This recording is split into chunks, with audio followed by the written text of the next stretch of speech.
Day 11 after the Noah event. It's the first day we've not had rain. So we've come out of our 10 days of darkness. Thankfully, nothing's underwater. It's still soggy, but I guess we can start the cleanup exercise. We don't have any rain forecast for the next week and a bit, so hopefully we can get everything ship-shape before it rains again, to hopefully not get flooded. Okay, we haven't done any cleanup in here. This is essentially just how we found it after the flood subsided. As you can see, most of the plants, what's happened to my garlic over here? Oh, there we go. Most of the plants seem to be doing all right. Once we clean up in here, I think it will be, could have been a lot worse, I guess. Other people have been hit harder than us with flooding in Portugal, so count our lucky stars, I guess. There we go. All of these piles of olive cuttings need to be chipped.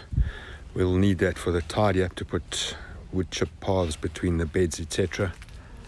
Anyone for a swim in some pea soup?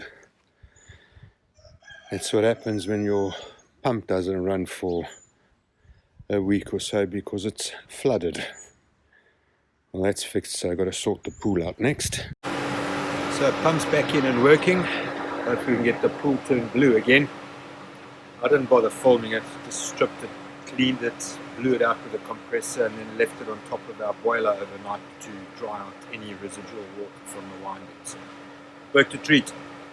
Okay, so I got all the screws out. We'll take it apart and see what it looks like inside, see if we can save it.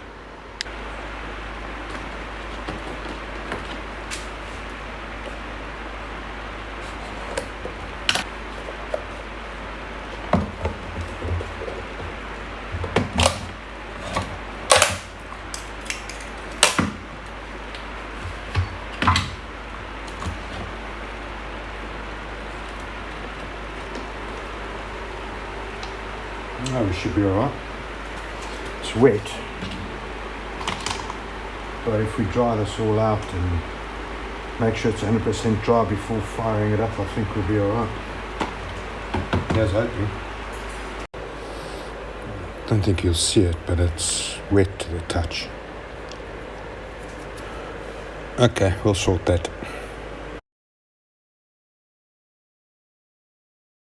So, moment of truth.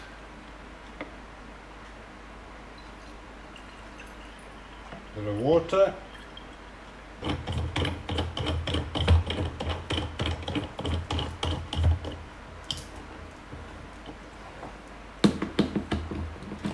Plug it in, switch it on. Let's hopefully it doesn't blow up. I heard the inverters kick in, so it's drawing current. The light's on and it's working. Give it a few minutes and see if we get some steam. There we go, some steam resurrected. Good morning. Day one of the cleanup. Yesterday was supposed to be cloudy and today was supposed to be sunny. Yesterday was sunny and today's cloudy. Gotta love those weather apps. Mandy's in the background there somewhere picking tomatoes as usual. Don't be so rude, say good morning. Morning. So first job is I need to lift these boxes. I'm going to cable tie the conduiting and the boxes to the top of the fence. If it floods that deep, then we have no business farming in this section of the land. Then I'm going to have to dig up the conduiting that runs from that box along to this box over here, and that's the box for the hoop house. I'll dig the conduiting up and move it along so we can get it to the top of the fence. It looks like mold developing on this tomato plant that was submerged. But it's still growing. But it's still growing over there. So if you really want to keep it, why don't you slice that off, put it in rooting powder or whatever you do, and take it from there. But that's got to go. Okay, so this is the first box we're going to open up. We know that that was halfway submerged. Let's open it up and see what it looks like inside. As you can see over here, that's where the water level got to. So let's see what we got.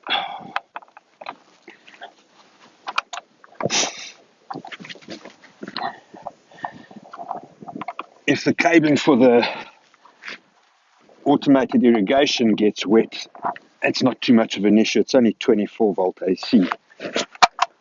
I don't really need 240 volts here, so I'm taking that out. Huh.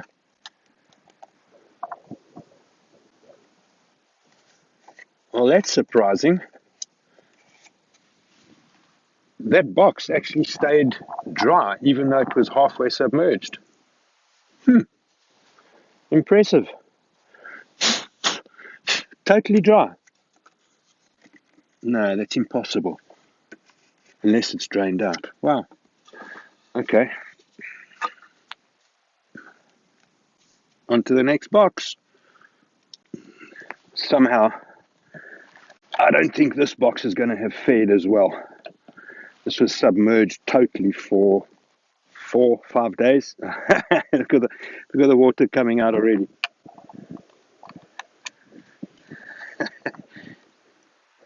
Oh yeah, look at that.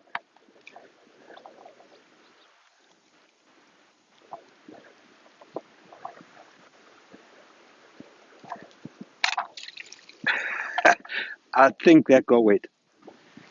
Yeah. Yeah, look at that.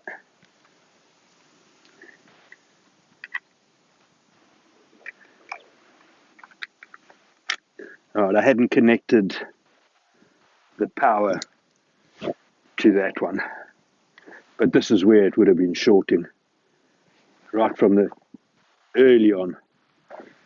That's the cabling for the irrigation.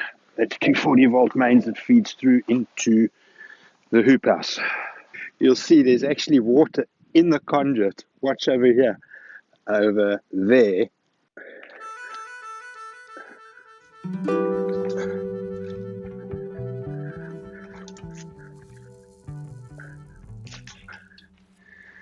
So now I've got this loose. The plan is to start up at that end there and raise the conduit to run along the top of the fence. All along the top here. Okay, so I'm going to start tying the conduiting up along the top of the fence, starting from the high point. That'll also allow any water that's still accumulated in the conduiting to run out in that first box. There we go.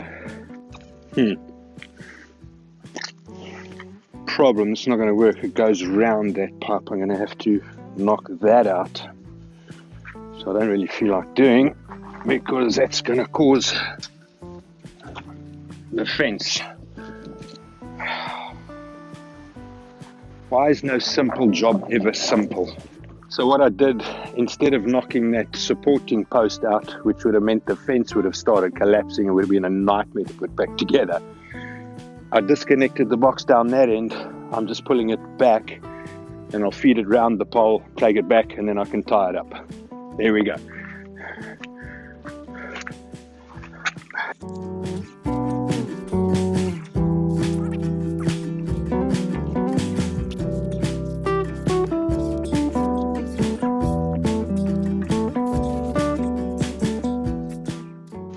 There we go. That'll work. Oh shit, where did I put the cable ties now? I'm not going to tie them tight until I'm ready to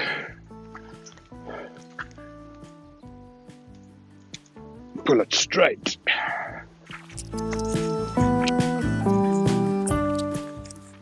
As I said before, if that floods, then it's time to build a dam here.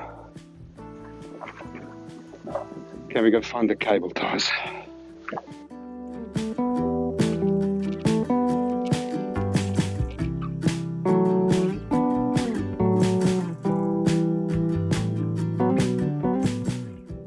By tying it up from the highest end, make sure any water in the conduiting runs out. I'm going to run out of white cable ties. I'm guessing by now you've figured out the process of what I'm doing, so I'm not going to bore you with any more footage. I'll come back to you once I've got all the cable ties done and the boxes in place. I've spent the last couple of hours brushing off the black plastic and the wood, cutting off all dead leaves, which the chickens obviously loved, and sorting out that bed and half of that side. I'll finish off tomorrow and we'll see. It's looking a lot better than I thought.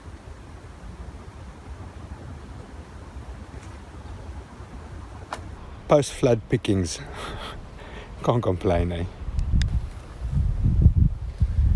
And that's it. Nearly 2 meters above the ground. If that floods, we need to move.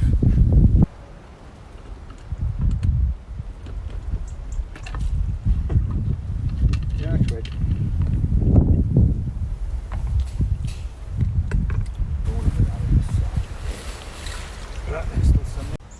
Morning. It's the next day. We went in for lunch and then couldn't be bothered coming out, so we're here the next morning. So the boxes, as you can see, cable tied up onto the fence. I need to get a new piece of tube so I can extend the pipe for the first manifold. I'm also going to move this box up to the top of the wood. That should give us a few more inches of security in case it floods again.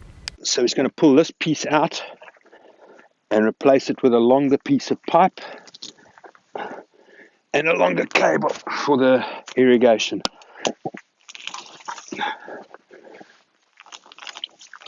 Check all the water coming out there. That's where the cable for the hoop house comes in. But what I've done is I've moved the box over to there. This conduit does a sort of dog leg and then goes across there where I buried the water pipe. So I don't need to extend the pipe or the cables because I can just pull that out and take it straight across here to where I've got the box mounted now. It's looking a lot better. We're almost ready to start clearing the pathways, so I've got to pull my finger out so I can get power in here. Hey babe. Yes, ASAP. You're very demanding. The water level in the hoop house, I think you can see, was about up there, right? I think there's somewhere here. As I'm cleaning up the tomato tree here, tomato plant, I cut that piece off and I thought, what is that white stuff? Can you see?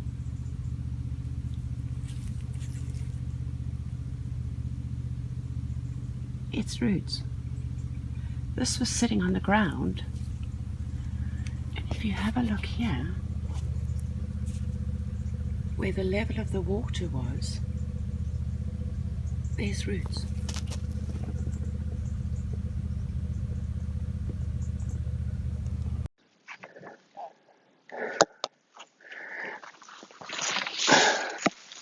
This one's also full of water.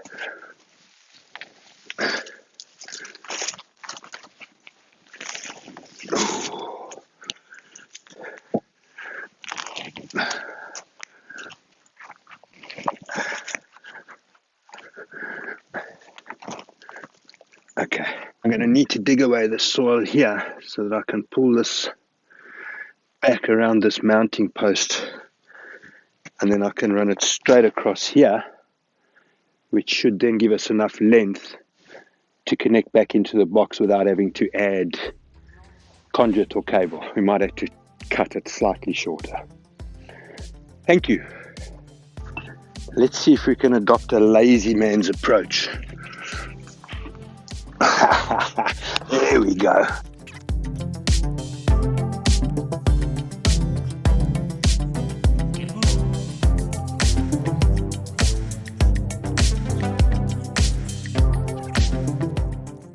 Done.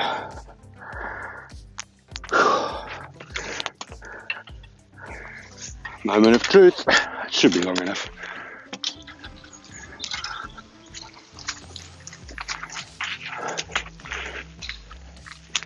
It should be good. Now I need to drain all the water out of it.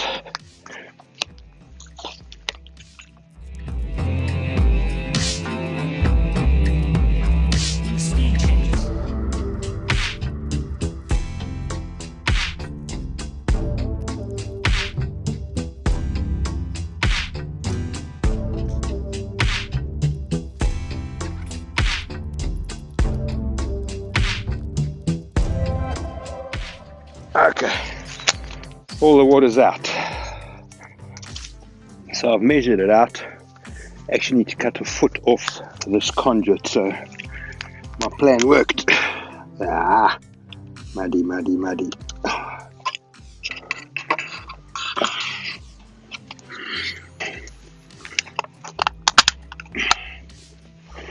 Need the nut.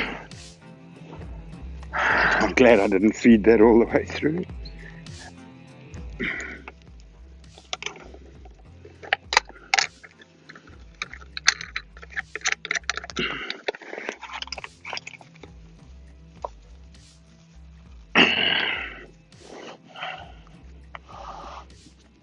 There we go.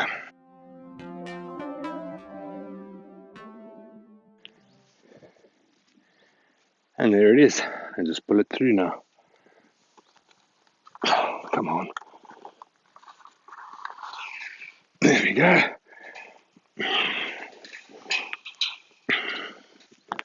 Okay, so I'm now connecting up the irrigation for the hoop house. Once that's done, I'll pull this network cable through.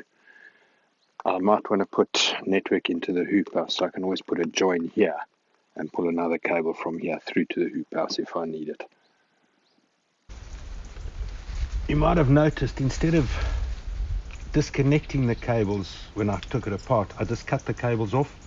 That way I know which color goes where. I don't have to write anything down. I can just easily put it all back together.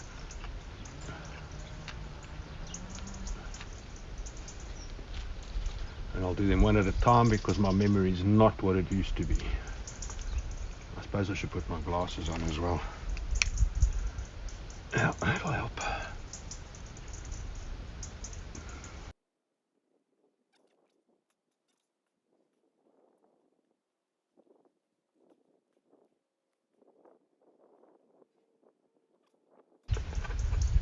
Done. Ready to rock and roll. I can actually close this box up. One down, one to go. Okay, so I'm going to move this box right up to here. Give it a few more inches. Safety. So now I need to put in a new piece of conduit, one piece from the box at the top. And I'll just utilize this channel that we pulled up and bury it and connect it in there to the top.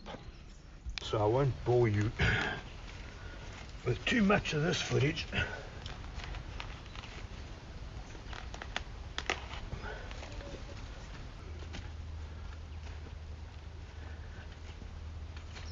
I'll just do that all the way up to the fence and tie it into the box.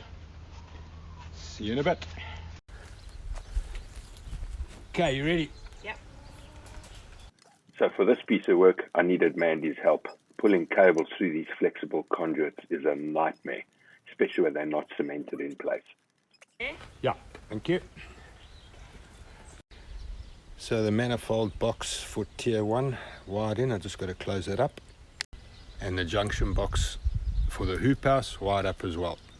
Just got to close that up as well now.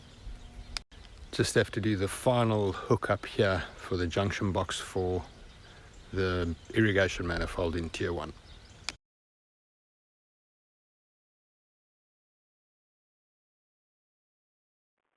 So I didn't want to bore you going through another hookup of all the cables.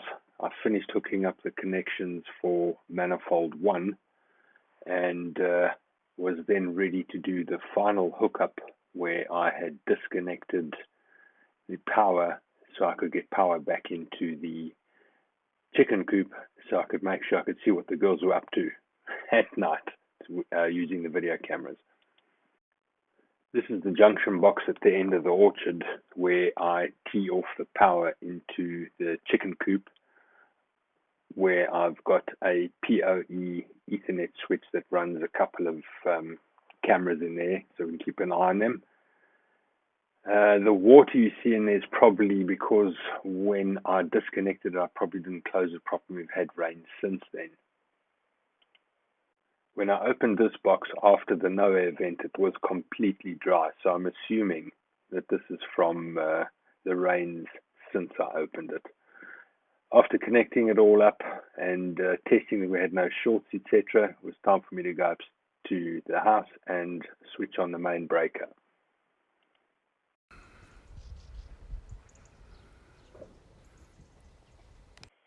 Moment of truth had arrived.